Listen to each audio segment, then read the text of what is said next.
लातूर जिल्ह्यातील निलंगा नगर परिषदेचा निकाल अपेक्षेप्रमाणे लागला की भारतीय जनता पार्टीला निलंग्यामध्ये यश मिळणार याबाबत जाणकारांच्या मनामध्ये अजिबात शंका नव्हती. परंतु ज्या पद्धतीनं अभय साळुंखे जे काँग्रेसचे अध्यक्ष आहेत लातूर जिल्ह्याचे, त्यांनी अमित देशमुखांच्या नेतृत्वाखाली जे वातावरण निलंग्यामध्ये निर्माण केलेलं होतं, ते वातावरण पाहून अनेकांना असं वाटायचं की निलंग्यामध्ये आता काही वेगळा चमत्कार होतोय आणि निलंगेकर बंधू किंवा संभाजी पाटील निलंगेकर, अरविंद पाटील निलंगेकर यांच्या पॅनलचा पराभव शक्य आहे किंवा तो आता होतो आहे, होण्याची परिस्थिती निर्माण झाली आहे, असं वातावरण निलंग्यामध्ये क्रिएट झालं. त्यातही निवडणूक 20 दिवस पुढे ढकलल्यामुळं आता सत्ताधाऱ्यांच्या विरोधामध्ये खूप मोठा रोष आहे. सत्ताधाऱ्यांच्या मुळेच या निवडणुका पुढे ढकलल्या गेल्या, त्यामुळे निलंग्यातला संपूर्ण मतदार हा सत्ताधाऱ्यांच्या विरोधामध्ये कौल देणार आहे, अशा पद्धतीचं भाष्य केलं गेलं, अशा पद्धतीचं भाष्य झालं. परंतु निलंग्यामध्ये जो निकाल येणार होता तो अपेक्षेप्रमाणेच निकाल आलेला आहे आणि त्याचं एक महत्वाचं कारण, ते कारण म्हणजे निलंग्याचे युवा नेते आणि ज्यांना मराठवाड्यामध्ये मॅनेजमेंट गुरु म्हटलं जातं ते अरविंद भैया पाटील या विषयावर आपण बोलणार आहोत. नमस्कार, मी राजू पाटील आणि आपण पाहत आहात लाईव्ह. मित्रांनो, या पूर्वीच्या अनेक व्हिडिओमध्ये मी संभाजी पाटील निलंगेकरांचे छोटे बंधू किंवा छोटू भैया म्हणून ज्यांना ओळखलं जातं त्या अरविंद पाटील यांच्या इलेक्शन मॅनेजमेंट विषयी बोललो होतो की निवडणुकीचं व्यवस्थापन कसं करावं. मुळात निवडणूक हे आता एक शास्त्र बनलंय. पूर्वीसारख्या निवडणुका या मोकळ्या ढाकळ्या राहिलेल्या नाहीत. अगदी सहजपणानं किंवा लोकांना आवाहन करून त्या फक्त चिन्ह दाखवून या चिन्हावर मतदान करा म्हणून सांगून निवडणुका आता जिंकता येत नाहीत. निवडणुका जिंकण्याचं एक शास्त्र आहे, निवडणुका जिंकण्याचं एक तंत्र आहे, निवडणुका जिंकण्याची एक पद्धत आहे. निवडणुका जिंकण्यासाठी काही गोष्टी कराव्या लागतात. म्हणजे काही गोष्टी कराव्या लागतात म्हणजे पैसेच वाटायला लागतात असं नसतं, पण काही गणित जुळवावी लागतात, काही समीकरण टाकावे लागतात. या सगळ्याचा अभ्यास लातूर जिल्ह्यामध्ये जर सर्वात जास्त कोणाकडे असेल ना तर तो अरविंद पाटील निलंगेकर अर्थात छोटू भैया यांच्याकडे आहे. त्यामुळे छोटू भैया निलंग्याची निवडणूक जिंकणार. मतांमध्ये कमी जास्त होऊ शकेल, परंतु निश्चितपणाने ते निवडणूक जिंकणार याबाबत माझ्या मनामध्ये शंका नव्हती. आपण जर 2 दिवसापूर्वीचा माझा व्हिडिओ ऐकला असेल निकालाच्या अगोदरचा, तर त्या व्हिडिओमध्ये मी सरळ म्हटलं होतं की अभय साळुंखे दादा यांनी निलंग्यामध्ये निलंगेकर फॅमिली विरोधात किंवा निलंगेकर बंधू विरोधात अत्यंत तगडी फाईट दिलेली आहे. परंतु ती फाईट विजयापर्यंत घेऊन जाणं अभय साळुंखेला शक्य नाही असं मी स्पष्टपणानं अप्रत्यक्षपणे म्हटलं होतं. विद्वानांच्या आणि अभ्यासकांच्या मनामध्ये किंवा त्यांच्या लक्षात ती बाब आलेली असेल. आणि जेव्हा निकाल आला 21 तारखेला, तो भारतीय जनता पार्टीचा तिथे विजय झाला. भारतीय जनता पार्टीने निलंग्यामध्ये जवळपास 15 नगरसेवक तिथे निवडून आणले. तर नगराध्यक्ष पदाचे त्यांचे जे उमेदवार होते संजय हलगरकर यांनाही निवडून आणण्यामध्ये अरविंद भैया पाटील यशस्वी ठरले आहेत. निलंग्याची निवडणूक कुठलीही निवडणूक असो ती 2 पद्धतीने लढवली जाते.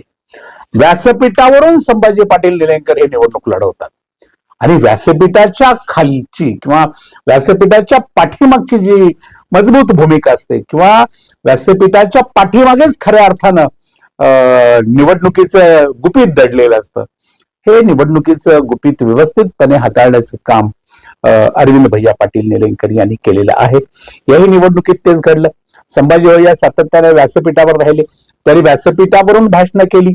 मग त्यांनी मोदी पासून ते पार लातूर पर्यंतचा भारतीय जनता पार्टीचा प्रवास, त्यांच्या मोदी साहेबांच्या विकासाची कामं, फडणवीसांच्या विकासाची कामं आणि त्यांच्यापर्यंत त्यांनी पालकमंत्री असताना निलंग्यासाठी लातूर जिल्ह्यासाठी केलेल्या कामाचा उल्लेख करत करत त्यांनी आपली भूमिका मांडली. हे काम एवढ्यावर निवडणूक जिंकता येत नसते. भाषणावर निवडणूक जिंकण्याची परिस्थिती आज उरलेली नाही. भाषण कितीही सुंदर असलं, कितीही भारी असलं, लोक एन्जॉय करतात. थोडस त्या भाषणाला विनोदाची झालर असेल तर टाळ्या वाजवतात, हशाही पिकतो.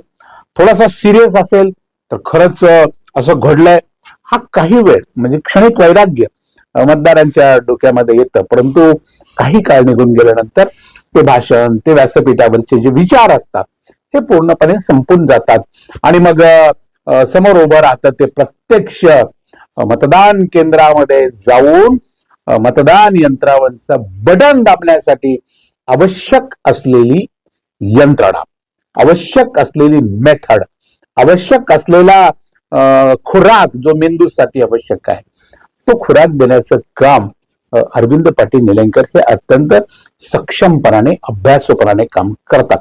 अरविंद भैया केवळ निवडणुकीच्या काळातच इलेक्शन मॅनेजमेंट करतात असं नाही, तर त्यांचं काम, त्यांचं व्यवस्थापनाचं जे काम आहे, मग पक्षाच्या बांधणीच्या व्यवस्थापनाचं असेल, पक्षाच्या संघटन करून पक्ष वाढवण्याच्या दृष्टिकोनातून त्यांचं जे काम असेल, पक्षाची देधोरणं लोकांच्या समोर पद्धतशीरपणे ठेवण्याचं जे त्यांचं काम असेल, पक्षाचे विचार लोकांपर्यंत ठेवण्याचं त्यांचं जे काम असेल, हे ते अतिशय प्रामाणिकपणानं अभ्यासूपणानं पेपर वर्क करून, म्हणजे महत्वाचा शब्द वापरला मी इथे, पेपर वर्क, प्रॉपर वर्क आणि पेपर वर्क करून काम करणारे ते नेते आहेत.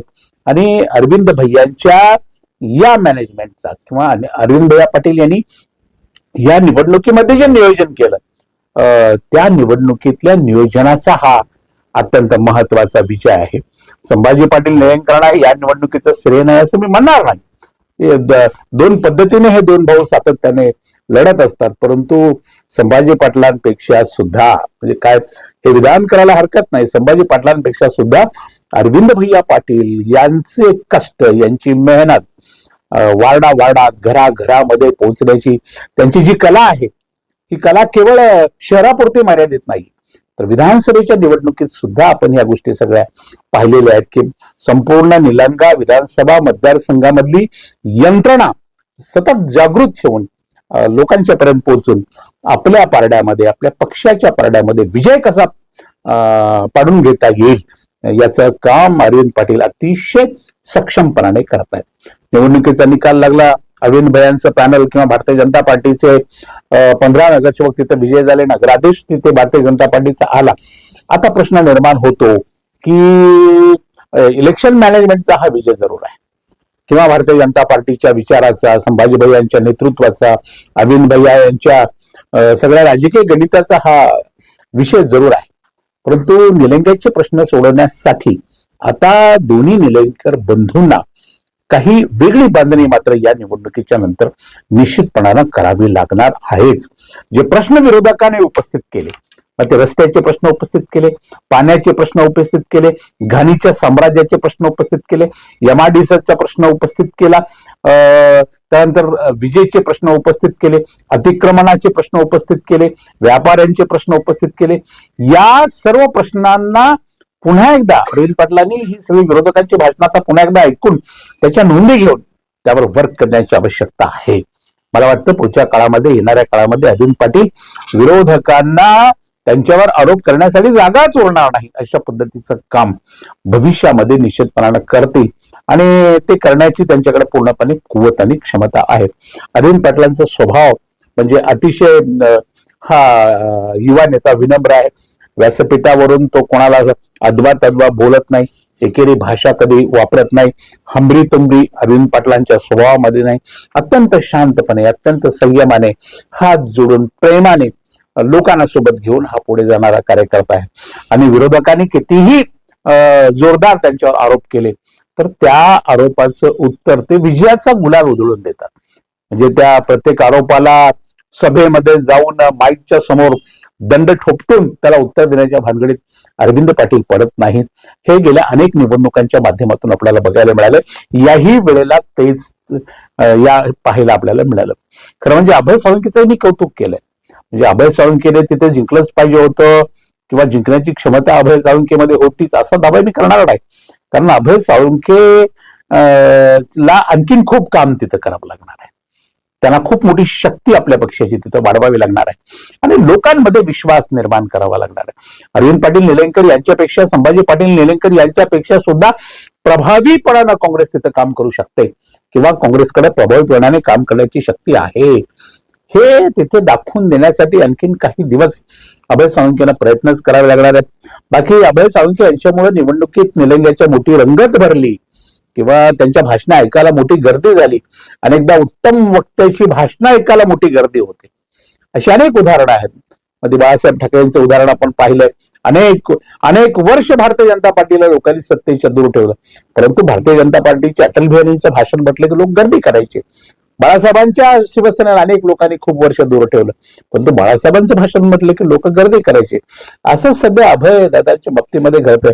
अभयदादा आज भाषण करणार आहेत म्हटलं की लोक जमतात, लोक एन्जॉय करतात दादांच्या भाषणाला, परंतु दादांचं भाषण हे मतपेटीपर्यंत पोचत नाही. सध्या भविष्यामध्ये ते पोचवण्यासाठी काय उपाय योजना कराव्या लागतील त्याचा अभ्यास ते जरूरपणे करतील, परंतु तेही एक अत्यंत संघर्षशील कार्यकर्ता आहे, त्यांचं अभिनंदनच करायला पाहिजे. निवडणुकीत हार जीत ही होत राहते. अरविंद पाटील यांच्या विरोधामध्ये जिंकणं हे नक्कीच सोपी गोष्ट नाही. अभय साळुंखे यांच्यासाठी म्हणून नाही तर लातूर जिल्ह्यातल्या कुणासाठीच ही गोष्ट सोपी नाही, कारण हा युवा नेता तगडा अभ्यासू आणि निवडणूक शास्त्राचा अभ्यास करून निवडणूक लढवणारा हा नेता आहे. उगाच हवेत गोळ्या मारणाऱ्या हा कार्यकर्ता हा नेता नाही. त्यामुळे अरविंद पाटलाच्या स्किलचा, त्यांच्या मॅनेजमेंटचा निलंग्यामध्ये हा झालेला विजय आहे. विजय होणारच होता, त्यात आश्चर्य म्हणजे काही वेगळं घडलं असं नाही, असं घडणारच होतं, पण त्यामुळे ते कौतुकास्पद आहे. या निमित्तानं अभिनंदन निश्चितपणानं अरविंद भैया किंवा छोटू भैयांचं केलं पाहिजे की ते आपल्या पक्षासाठी, ते आपले बंधू संभाजी पाटील निलंगेकरांच्या नेतृत्वासाठी जी मेहनत घेतात, जे कष्ट घेतात, त्याचं निश्चितपणानं कौतुक केलं पाहिजे. आम्ही निलंग्याच्या नूतन नगराध्यक्षांना, त्यांच्या सर्व टीमला पुढील काळामध्ये त्यांनी निलंग्याच्या सर्वांगीण विकासासाठी अतिशय कष्ट आणि प्रामाणिकपणानं काम करावं.